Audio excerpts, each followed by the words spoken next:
Hello बच्चों, let's read the question first.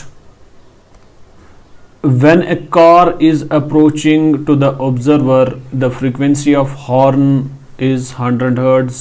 After passing the observer, it is 50 Hz. If the observer moves with the car, the frequency will be x by 3. Okay, let's start solving this question. Starting from the key concept. Key concept is very easy and simple. तो इसका की concept जो है वो क्या बनेगा, वो इस तरह है कुछ कि apparent frequency when source is moving towards observer, apparent frequency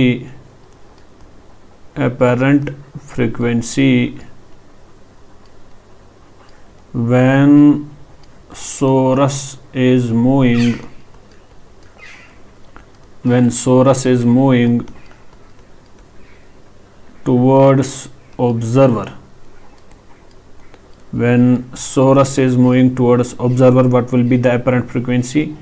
That is f1 is equal to 100 Hz given in the question. That is equal to f0 into speed of sound divided by speed of sound minus speed of the source.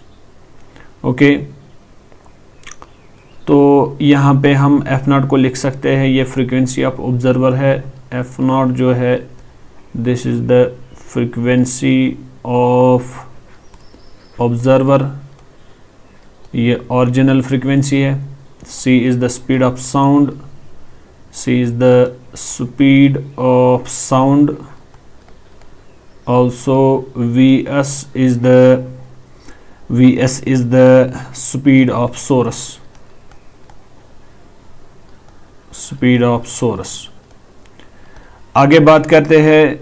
अब अगर हम देखेंगे what will be the apparent frequency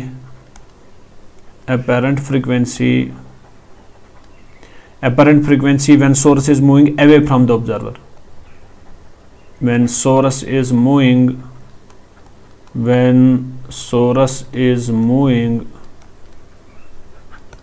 away from the observer,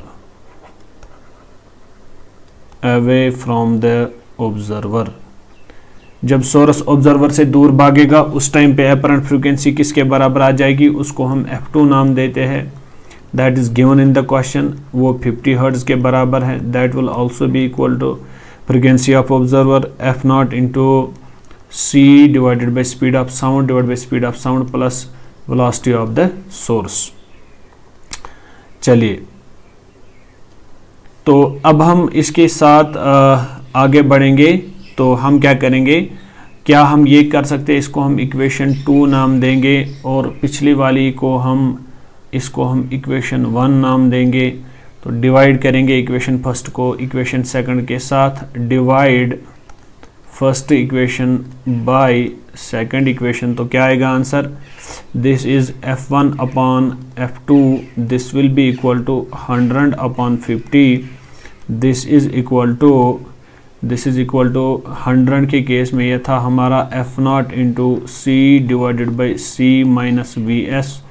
तो यहाँ के case में यह था f0 into c divided by c plus vs. f0 cancel, ये कैंसिल हो जाएगा, यहाँ से 2 बचेगा आपका. This will be 2 is equal to c divided by c minus vs into c plus vs whole divided by c और cancel. This is 2 is equal to c plus vs divided by c minus vs. तो हमारा फिलहाल ये आ चुका है यहाँ से answer. तो क्या मैं यहाँ पे लिख सकता हूँ फिर से, 2 is equal to c plus vs divided by c minus vs. This will be 2c minus 2vs is equal to c plus vs. यहाँ से ये 3vs बन जाएगा और यहाँ से खाली c रहेगा. इसका मतलब ये हुआ कि जो मेरी स्पीड ऑफ साउंड निकली that is 3 times speed of the observer, 3 times speed of the source. तो फिलहाल c is equal to 3 times vs. Now putting the value of c in equation first, using it in equation first. इसको मैं equation first में use करता हूँ. तो वो क्या है, that is F1 is equal to 100 is equal to F0 into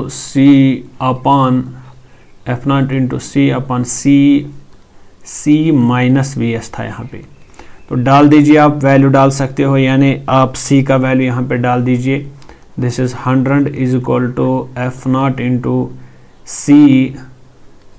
C divided by, can I write here, C को मैं ऐसे ही लिख सकता हूँ, माइनस VS को मैं लिख सकता हूँ पिछले इक्वेशन के C/3।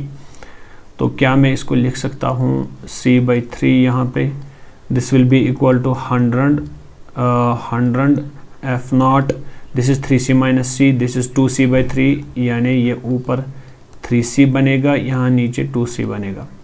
तो C कैंसिल हो जाएगा आपस में, इसका मतलब F0 into 3/2 is equal to 100, this is 200 upon 3 is equal to F0, but it is given in the question, जो हमारी F0 है that is x/3, can you relate it with 200/3, 3 कैंसल, your x comes out to be equal to 200। Hope you got the answer of this question. तो इसका जो सही answer बनेगा यहाँ पे, जो x का वैल्यू निकलेगा that is 200 hertz. Thank you.